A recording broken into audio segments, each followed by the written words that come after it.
नमस्कार साथियों, welcome to Puneet classes. Rajasthan current affairs की आज की क्लास में हम 20 सितंबर से लेकर 24 सितंबर तक के राजस्थान करंट अफेयर्स के जितने भी क्वेश्चन हैं वो इस क्लास में हम देखेंगे। बाकी के जितने भी क्वेश्चन हैं वो मैं आपको कल की क्लास में करवा दूंगा, क्योंकि 20 सितंबर के बाद आपकी क्लासेस नहीं हो पाई। तबीयत ठीक नहीं थी, इसलिए काफ़ी लंबे समय से क्लासेस नहीं हो पाई। तो जितने भी आपकी क्लासेस मिस हुई हैं वो मैं आज और कल की क्लास में आपको कंप्लीट करवा दूंगा। तो आप डेली क्लास को देखें और इस क्लास को लास्ट तक जरूर देखें। साथ में ही सारे क्वेश्चन है वो अपनी नोटबुक में नोट जरूर करें। 1 अक्टूबर को जो RS प्री का एग्जाम है वो स्टूडेंट ये सारे क्वेश्चन देखें, और कल मैं आपको मंथली रिवीजन भी करवा दूंगा, तो एग्जाम से पहले वो जरूर देख कर जाएं, जो आपके लिए काफ़ी हेल्पफुल होंगे।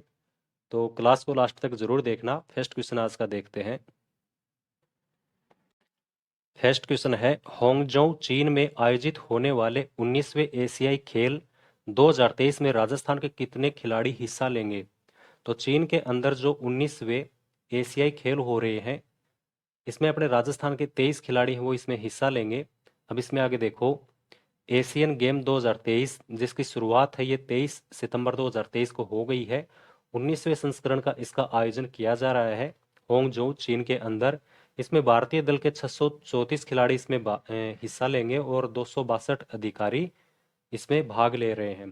इसमें कुल 39 प्रतिस्पर्धा है। इसमें कुल ये 634 खिलाड़ी भाग लेंगे और राजस्थान के इसमें 23 खिलाड़ी हैं वो इसमें हिस्सा ले रहे हैं। अगला क्वेश्चन, साउथ कोरिया के नामी आइलैंड में आयोजित होने वाले इंडियन फेस्टिवल में राज्य के किस महाविद्यालय की 4 छात्राएं राजस्थान के कल्चर को रिप्रेजेंट करेंगी? तो साउथ कोरिया का जो नामी आइलैंड है इसके अंदर जो आयोजित होने वाला इंडियन फेस्टिवल है, इसमें अपने राजस्थान के महिला पीजी जो महाविद्यालय जोधपुर है इसकी 4 छात्राएं हैं जो राजस्थान की कला और संस्कृति इसको रिप्रेजेंट करेंगी। अब इसमें देखो आगे, 7 व 8 अक्टूबर को दक्षिण कोरिया में आयोजित इंडियन फेस्टिवल जिसका नाम है सारंग, इसमें राजस्थान की कला और संस्कृति को महिला पीजी महाविद्यालय जोधपुर की 4 छात्राएं हैं वो रिप्रेजेंट करेंगी। अगला क्वेश्चन, यात्रियों और एयरक्राफ्ट के बढ़ते ट्रैफिक को देखते हुए राज्य के किस एयरपोर्ट पर छितर पत्थर से नया टर्मिनल है वो बनाया जाएगा? तो जोधपुर का जो रातानाडा एयरपोर्ट है इसके ऊपर यात्रियों और एयरक्राफ्ट का जो ट्रैफिक बढ़ गया है इसको देखते हुए इस एयरपोर्ट पर छितर पत्थर से नया टर्मिनल है वो बनाया जा रहा है। इसमें देखो आगे, जोधपुर के रातानाडा हवाई अड्डे का विस्तार किया जा रहा है। यात्रियों और एयरक्राफ्ट के बढ़ते हुए ट्रैफिक की वजह से छितर पत्थर से नया टर्मिनल है वो बनाया जा रहा है।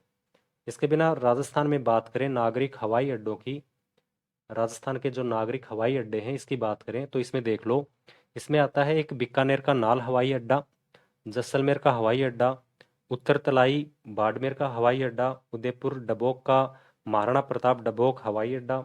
इसके बिना किशनगढ़ का जो एयरपोर्ट है इसके ऊपर पायलट ट्रेनिंग इंस्टीट्यूट खोला जाएगा। यहाँ पर स्वदेशी जो जीपीएस सिस्टम है वो भी यहाँ पर लागू किया गया है। और इसी किशनगढ़ एयरपोर्ट के ऊपर आपातकाल में फ्लाइट है उसकी लैंडिंग करवाई जाएगी। जयपुर का जो अंतर्राष्ट्रीय हवाई अड्डा है ये एकमात्र अपने राजस्थान का राज्य का अंतर्राष्ट्रीय हवाई अड्डा है, जिसे 50 साल के लिए अडानी जो ग्रुप है इसको दे दिया गया है, और इसी का संचालन अडानी ग्रुप है इसके द्वारा किया जाता है। और एक हो गया आपका जोधपुर का रातानाडा हवाई अड्डा जिसका अभी हाल ही में छित्र पत्थर से टर्मिनल विस्तार है वो किया जा रहा है। अगला क्वेश्चन, हाल ही में मुख्यमंत्री द्वारा किस विश्वविद्यालय में centre of excellence for non conventional energy खोलने की मंजूरी प्रदान की गई है? तो हाल ही में मुख्यमंत्री के द्वारा जो MBM विश्वविद्यालय जोधपुर है यहाँ पर centre of excellence for non conventional energy खोलने की मंजूरी दी गई है। अब इसमें देखो आगे, राजस्थान में जो टेक्निकल यूनिवर्सिटी है, राजस्थान में जो टेक्निकल यूनिवर्सिटी है ये 3 है, जिसमें एक है RTU Rajasthan technical university Kota, 2006 में इसकी स्थापना हुई। दूसरी है BTU बीकानेर टेक्निकल यूनिवर्सिटी जो 2017 से ये चालू है, और एक है MBM यूनिवर्सिटी जो 2021 से संचालित है। अब MBM जो विश्वविद्यालय है इसके बारे में देख लो, इसकी स्थापना है 15 अगस्त 1951 को कॉलेज के रूप में हुई। वर्ष 2021 में यूनिवर्सिटी का दर्जा, प्रथम वीसी हैं अजय शर्मा। हाल ही में जो टेक्निकल फेस्टिवल हुआ, इसमें एमबीएम विश्वविद्यालय की 100 छात्राओं द्वारा रोबोट से इंडिया बनाया गया। और बजट 2023-24 में centre of excellence for non conventional energy खोलने की घोषणा की गई, जिसे हाल ही में मंजूरी प्रदान की गई है। ये आज का क्वेश्चन है। नेक्स्ट क्वेश्चन देखो, स्वदेश दर्शन योजना के तहत कृष्णा सर्किट के अंतर्गत किस मंदिर में म्यूजियम ऑफ ग्रेस का निर्माण किया गया है? तो केंद्र सरकार की एक योजना है स्वदेश दर्शन योजना, और इसी के तहत राजस्थान में 4 सर्किट बनाए गए हैं। उसमें से एक है कृष्णा सर्किट। और इसके किस मंदिर में म्यूजियम ऑफ ग्रेस है? तो श्रीनाथ जी का जो मंदिर है राजसमंद, इसमें म्यूजियम ऑफ ग्रेस है, इसका निर्माण किया गया है। इसमें देखो आगे, स्वदेश दर्शन योजना शुरुआत है इसकी भारत सरकार द्वारा वर्ष 2014-15 में की गई। राजस्थान में इसके 4 प्रोजेक्ट हैं, हेरिटेज सर्किट, आध्यात्मिक सर्किट, डेजर्ट सर्किट और एक है कृष्णा सर्किट।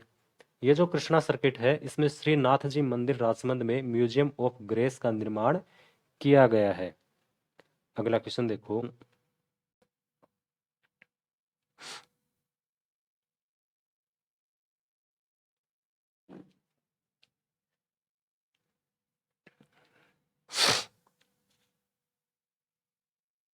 अगला क्वेश्चन है, महात्मा गांधी की वैचारिक विरासत के संरक्षण हेतु मुख्यमंत्री द्वारा कहा गांधी वाटिका का उद्घाटन किया गया? तो जो गांधी वाटिका है, जिसमें महात्मा गांधी की जो वैचारिक विरासत है, इसका संरक्षण किया जाएगा, तो इसका जो उद्घाटन है, ये जो अपना जयपुर का सेंट्रल पार्क है, यहाँ पर इसका उद्घाटन है ये किया गया है। इसमें देखो आगे, 23 सितंबर 2023 को सेंट्रल पार्क जयपुर में गांधी वाटिका का उद्घाटन किया गया। इसका जो निर्माण है, ये ध्यान में रखने वाली बात है कि देव स्वरूप समिति और पुणे स्थित जो महात्मा गांधी इंस्टीट्यूट है, इसके द्वारा इसका निर्माण किया गया है। इसमें गांधी जी के विचारों को फैलाना और गांधी जी की वैचारिक विरासत का संरक्षण करना प्रमुख उद्देश्य है। गांधी वाटिका की देखरेख है, इंपॉर्टेंट लाइन है, ये Mahatma Gandhi institute of social sciences and welfare द्वारा की जाएगी। तो इसमें आप ये 2-3 बातें ध्यान में रखें। अगला क्वेश्चन देखो, बरूधन के राजकीय उच्च माध्यमिक विद्यालय की शिक्षिका कौन है जिन्होंने 10वीं व 12वीं बोर्ड में टॉप रही राज्य की 4 छात्राओं को हवाई जहाज से सफर करवाया है? तो शोभा कंवर है, बूंदी जिले के बरूधन के राजकीय उच्च माध्यमिक विद्यालय की शिक्षिका। इनके द्वारा कोटा और बूंदी जिले के जो जिले स्तर के ऊपर 10वीं और 12वीं में जो टॉप 4 छात्राएं रही है, इनको हवाई सफर इन्होंने करवाया है। इसमें देखो आगे, बरूधन बूंदी की शिक्षिका शोभा कंवर ने वर्ष 2022 में कौन बनेगा करोड़पति में हिस्सा लिया, और केबीसी में जो इनको राशि मिली, इस राशि से इन्होंने 2023 में 4 छात्राओं को हवाई सफर करवाया। कोटा व बूंदी जिला स्तर पर प्रथम 10वीं व 12वीं की 4 छात्राओं को ये सफर इन्होंने ये करवाया है। अगला क्वेश्चन देखो, हाल ही में मुख्यमंत्री अशोक गहलोत ने कहां पर 1450 करोड़ रुपए के प्रोजेक्ट का लोकार्पण व शिलान्यास किया है? तो जो 1450 करोड़ रुपए का जो प्रोजेक्ट है, इसका लोकार्पण और शिलान्यास मुख्यमंत्री के द्वारा जयपुर जिले में किया गया है। इसमें देखो आगे, 22 सितंबर 2023 को मुख्यमंत्री अशोक गहलोत द्वारा जयपुर में 1450 करोड़ के प्रोजेक्ट का लोकार्पण व शिलान्यास किया गया। जयपुर मेट्रो के प्रथम फेज के तीसरे चरण में ट्रांसपोर्ट नगर तक इसका शिलान्यास है ये किया जाएगा। तो ये प्रोजेक्ट है जयपुर मेट्रो का जो प्रथम फेज है, इसका जो तीसरा चरण है, इसमें बड़ी चौपड़ से ट्रांसपोर्ट नगर तक इसका विस्तार किया जाएगा। इसका शिलान्यास मुख्यमंत्री द्वारा यहाँ किया गया है। अगला क्वेश्चन, हाल ही में किस संस्थान द्वारा शिमला मिर्च पर किए गए शोध से मारवाड़ के किसान हरी शिमला मिर्च के साथ रंग बिरंगी शिमला मिर्च उगा सकेंगे? तो जो काजरी है, इसके द्वारा ये नवाचार किया गया है, काजरी जोधपुर के द्वारा। इसमें जो मारवाड़ के किसान है, ये हरी मिर्च के साथ रंग बिरंगी जो शिमला मिर्च है ये भी उगा सकेंगे। इसमें देखो आगे, काजरी है, इसकी स्थापना जोधपुर में 1952 में मरु वनीकरण के रूप में हुई। इसके बाद 1957 में मरु वनीकरण व मृदा संरक्षण और 1959 में काजरी के रूप में इसकी स्थापना हुई। अब काजरी की बात करें, काजरी के द्वारा काफी नवाचार किए जाते हैं, जिसमें से हम देखते हैं, काजरी के द्वारा एक मरु सेना नाम से एक उर्वरक है वो तैयार की गई है। काजरी के द्वारा बाजरे के कुरकुरे, दड़िया, बिस्किट ये बनाए जाएंगे। इसके बिना मरुसमर्दी काजरी के द्वारा गुंदा की एक विकसित किस्म है, ये भी काजरी के द्वारा ही विकसित की गई है। और हाल ही में मिर्चा जो शिमला मिर्च है इसकी नई किस्म तैयार की गई है, जिसमें बैंगनी, लाल, पीली, हरी ऐसी जो शिमला मिर्च है वो काजरी के द्वारा तैयार की गई है। नई शिक्षा नीति के अंतर्गत स्कूलों में प्राथमिक स्तर के बच्चों को मातृभाषा में पढ़ने हेतु राज्य के कितने शिक्षकों की किताबों का चयन किया गया है? तो जो नई शिक्षा नीति है 2020 से ये लागू हुई है, इसमें अपने राजस्थान के 10 शिक्षक हैं, इनकी 10 किताबों का चयन हुआ है, जिनको प्राथमिक स्तर के बच्चों को मातृभाषा में पढ़ने के लिए इन किताबों का चयन इसमें किया गया है। इसमें देखो आगे, नई शिक्षा नीति 2020, 5वीं कक्षा तक स्थानीय भाषा में अध्ययन। इसका मुख्य बिंदु है कि 5वीं कक्षा तक जो स्थानीय भाषा है इसमें अध्ययन करवाया जाएगा। और इसके लिए अपने राजस्थान में 10 अध्यापक हैं, इनकी पुस्तकों का इसके लिए चयन किया गया है। ये जो पुस्तकें हैं इनका प्रकाशन RSCERT उदयपुर द्वारा इसका प्रकाशन है किया जाएगा। नई शिक्षा नीति है, इसके बारे में भी मैं आपको थोड़ा सा बता दूं। इसमें जो पैटर्न है वो 5+3+3+4, इस पैटर्न के ऊपर ये इसमें लागू किया गया है जो क्लास है इनका स्तर। इसके बिना जो मानव संसाधन मंत्रालय है इसका नाम बदलकर शिक्षा मंत्रालय किया जाएगा। और जो स्कूल शिक्षा में जो निवेश किया जाता है GDP का, ये पहले 1.6% था, इसको बढ़ाकर 6% है, इसको करने का लक्ष्य इसमें रखा गया है। अगला क्वेश्चन, IIT कानपुर से जुड़े startup future crime research foundation के अनुसार देश में होने वाले साइबर क्राइम में कौन सा जिला शीर्ष पर रहा है? तो IIT कानपुर से जो एक स्टार्टअप फ्यूचर क्राइम है रिसर्च फाउंडेशन है, इसके द्वारा साइबर क्राइम में रिपोर्ट दी गई, जिसमें भरतपुर जो जिला है ये टॉप पर रहा है। इसमें देखो आगे, भरतपुर के बारे में मैं आपको बता दूं कि भरतपुर में एक सिम्को वैगन फैक्ट्री है। कोरोना दिवंगत पार्क है, ये भी यहाँ पर बनाया गया है। इसके बिना इंजन छाप का जो तेल, कच्ची घानी का तेल उद्योग है वो भी यहाँ का प्रसिद्ध है। रेपसीड अनुसंधान केंद्र है, लोहागढ़ दुर्ग स्थित है। इसके बिना सरसों का जो अनुसंधान केंद्र है ये सेवर में स्थित है, सेवर भरतपुर। ये कुछ इंपॉर्टेंट बातें हैं जो भरतपुर से रिलेटेड हैं। और जो साइबर क्राइम होते हैं इसमें भरतपुर जिला ही ये टॉप पर रहा है। अगला क्वेश्चन, होंगजोउ में चल रहे 19वें एशियाई गेम्स की रोइंग स्पर्धा में राजस्थान के किस खिलाड़ी ने रजत पदक जीता है? तो 19वें एशियन गेम्स की रोइंग स्पर्धा में अपने राजस्थान के अर्जुन लाल जाट हैं, इन्होंने यहाँ पर रजत पदक है वो जीता है। अब देखो इसमें आगे, 19वें एशियन गेम्स ये 23 सितंबर को इनकी शुरुआत हुई। भारतीय दल है, इसमें 634 खिलाड़ियों ने 39 पर जो स्पर्धा है इसके लिए भाग लिया। राजस्थान के 23 खिलाड़ियों ने इसमें भाग लिया। रोइंग जिसे नौकायन स्पर्धा बोला जाता है, इसमें अरविंद सिंह व अर्जुन लाल जाट ने रजत पदक है ये संयुक्त रूप से इसमें जीता है। अगला क्वेश्चन, महिला सशक्तिकरण के लिए नवाचार मिशन स्वयं सिद्धा किस जिले में शुरू किया गया है? तो जो महिला सशक्तिकरण है इसके लिए एक नवाचार मिशन शुरू किया गया है स्वयं सिद्धा। ये कौन से जिले से शुरू किया गया है? तो श्री गंगानगर जिले से स्वयं सिद्धा जो मिशन है ये शुरू किया गया है। इसमें देखो आगे, राजीविका द्वारा महिला सशक्तिकरण के लिए स्वयं सिद्धा प्रशिक्षण कार्यक्रम गंगानगर जिले से शुरू किया गया। अब जो राजीविका है इसके बारे में देखो, तो राजीविका है ये एसएचजी के माध्यम से महिला सशक्तिकरण की इन्होंने शुरुआत की गई। बजट 2022-23 में महिला वित्तीय संस्थान द्वारा महिला निधि के गठन हेतु तेलंगाना स्त्री निधि के साथ MOU किया। इसके बिना जो मिर्जेवाला है श्री गंगानगर में, यहाँ पर राजीविका द्वारा महिला संचालित सैनिटरी नैपकिन की यूनिट है वो चालू की गई है। अगला क्वेश्चन, बांसवाड़ा जिले में किस नदी पर कसारवाड़ी एनीकट और सौर ऊर्जा आधारित सूक्ष्म सिंचाई परियोजना का शिलान्यास किया गया है? तो जो बांसवाड़ा जिला है यहाँ से एक माही नदी गुजरती है जो MP से आकर U आकार में वापस जो खंबात की खाड़ी है इसमें गिर जाती है। और ये राज्य के जो 3 डिस्ट्रिक्ट हैं उनसे होकर ये गुजरती है, जिसमें आ गया डूंगरपुर, बांसवाड़ा और प्रतापगढ़। इन 3 डिस्ट्रिक्ट से ये गुजरती है। इसकी माही नदी की एक सहायक नदी है अनास, इस अनास नदी के ऊपर हाल ही में कसारवाड़ी एनीकट और सौर ऊर्जा आधारित सूक्ष्म सिंचाई परियोजना है, इसका शिलान्यास यहाँ पर किया गया है। अभी देख लो इसमें आगे 22 सितंबर 2023 को अनास नदी पर कसारवाड़ी एनीकट और सौर ऊर्जा आधारित सूक्ष्म सिंचाई परियोजना का शिलान्यास किया गया है। तो 22 सितंबर को यह शिलान्यास यहाँ पर किया गया है। अनास नदी है, ये जो अनास नदी है इसके बारे में मैं आपको बताऊं। अनास नदी, इसके ऊपर राज्य का, राजस्थान का दूसरा झूलता हुआ हैंगिंग जो ब्रिज है वो भी इसी के ऊपर बनाया गया है। और राज्य के पहले हैंगिंग ब्रिज की बात करें तो जो चंबल नदी है कोटा में, यहाँ पर ये बनाया गया है। अगला क्वेश्चन देखो, राज्य सरकार द्वारा प्रदेश के पशुपालकों को एक एक पशु, भैंस या गाय के कृत्रिम गर्भाधान करवाने के लिए कितने रुपए का अनुदान है वो दिया जाएगा।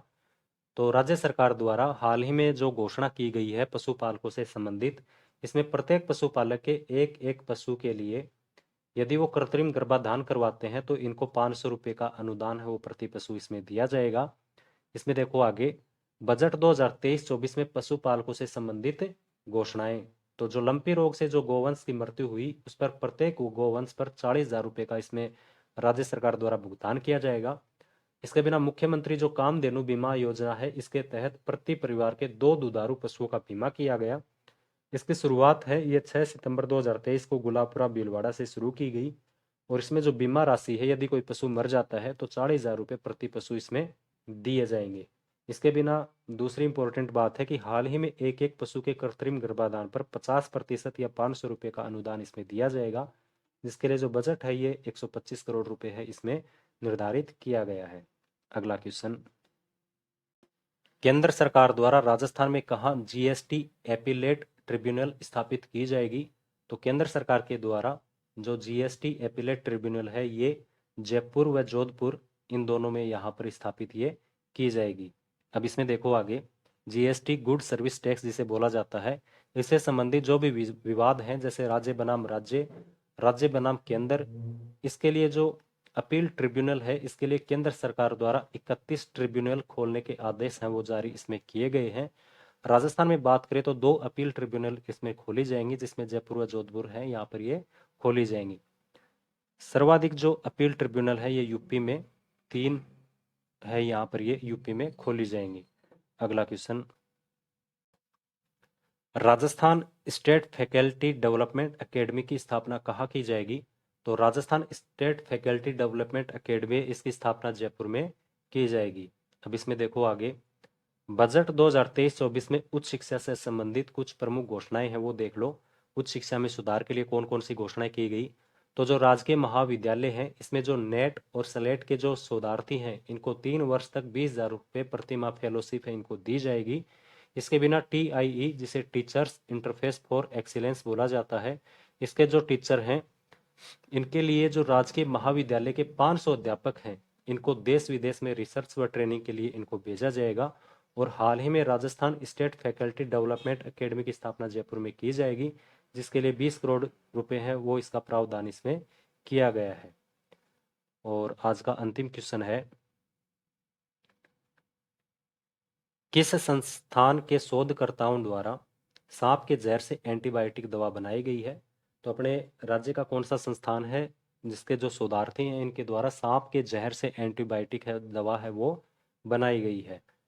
तो भारतीय प्रौद्योगिकी संस्थान जो जोधपुर है जिसे IIT बोला जाता है, इसके जो शोधकर्ता है इन्होंने सांप के जहर से एंटीबायोटिक दवा है वो बनाई है। इसमें देखो आगे IIT जोधपुर, इसके बारे में कुछ इंपॉर्टेंट बातें देख लो। तो जो IIT जोधपुर है यहाँ पर अक्षय ऊर्जा का सेंटर ऑफ एक्सीलेंस है वो यहाँ पर खोला गया है। लिथियम बैटरी का विकल्प है वो भी इसी के द्वारा तैयार किया गया है। एजुमेसी मैथ लैब है वो भी इसी के द्वारा तैयार की गई है। ग्रुड जैसा ड्रोन है वो भी IIT जोधपुर द्वारा तैयार किया गया है। समुद्री जो तट है वहां पर हवा की नमी से परमाणु संयंत्र को ठंडा करने का जो संयंत्र है वो भी IIT जोधपुर द्वारा तैयार किया गया है। और अभी हाल ही में दक्षिण अमेरिका के कॉमन लेचर्ड सांप के जहर से एंटीबायोटिक दवा तैयार की गई है, जिसका उपयोग TB, निमोनिया, टाइफाइड है इसमें इसका उपयोग किया जाएगा। तो ये कुछ आज के इंपॉर्टेंट क्वेश्चन थे। आप सभी क्वेश्चन को अपनी नोटबुक में नोट ज़रूर कर लेना। कल बाकी के जितने भी आपकी क्लासेस मिस हुई हैं वो क्वेश्चन मैं कल की क्लास में आपको करवा दूंगा, तो वो भी आप ज़रूर देखें। और मंथली जो रिवीजन है वो भी कल करवा दिया जाएगा आपको, तो आरएस प्री के स्टूडेंट एग्ज़ाम से पहले वो ज़रूर देख कर जाएं, आपकी सहायता मिलेगी आपको। कम समय में मैं आपको ज़्यादा से ज़्यादा क्वेश्चन करवाने की कोशिश करता हूँ, जिससे आपका ज़्यादा टाइम भी वेस्ट ना हो। तो मिलते हैं कल की क्लास में, तब तक के लिए धन्यवाद।